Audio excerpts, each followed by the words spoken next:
గ్రేడియంట్ని కంప్లీట్గా టెక్స్ట్ కాకుండా ఓన్లీ దాని బార్డర్ లాగా అప్లై చేయాలి అని అంటే మనకి కొత్త కొత్త ప్రాపర్టీస్ వచ్చినాయి. అది ఎలాగో ఈ వీడియోలో చూడండి. దీనికంటే ముందు ఇంకొక వీడియో చేశాను, అది కూడా చూసుంటారని అనుకుంటున్నాను, లేకపోతే సజెషన్స్లో పెట్టాను చూడండి. దీనికి ఒక చిన్న ప్రాపర్టీ యాడ్ చేస్తాను. _webkit టెక్స్ట్ స్ట్రోక్ అని చెప్పేసి ఒకటి ఉందన్నమాట. ఈ టెక్స్ట్ స్ట్రోక్ పెట్టడం వల్ల కేవలం ఈ టెక్స్ట్ మాత్రమే ఒక స్ట్రోక్ అప్లై అవుతుంది చూడండి. సో మొత్తం ఏ గ్రేడియంట్ అయితే ఉందో ఆ గ్రేడియంట్కి తగ్గట్టుగానే టెక్స్ట్ స్ట్రోక్ అప్లై అయింది.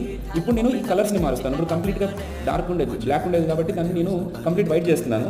సో మీకు ఈ రకమైన ఫీలింగ్ వస్తుంది. తర్వాత దీన్ని ఏంటి అంటే ట్రాన్స్పరెన్సీ 0.9 పెట్టుకున్నాం అంటే కంప్లీట్గా 0.99 పెట్టుకున్నాం అంటే ఆల్మోస్ట్ మీకు బ్లూ కలర్లో వస్తుంది. ఈ రకంగా చూసారా మొత్తానికి అప్లై అయింది. అండ్ మోర్ ఓవర్ లైట్గా లాస్ట్లో మసాలా యాడ్ చేసినట్టు మీరు ఏం చేస్తారంటే కొద్దిగా ప్యాడింగ్ పెంచండి. ప్యాడింగ్ 10px పెంచితే ఏమవుతుంది అంటే ఎగ్జాక్ట్లీ దీనికి అప్లై అవుతుంది మొత్తం కలర్ అంతా. అండ్ కొద్దిగా ఆరెంజ్ కూడా చేసుకోండి, మధ్యలో రెడ్ తర్వాత ఆరెంజ్ కూడా యాడ్ చేసుకుంటే విల్ గెట్ ఇట్ కంప్లీట్లీ అనమాట. Hope you like the video. Please like, share and subscribe. Thank you.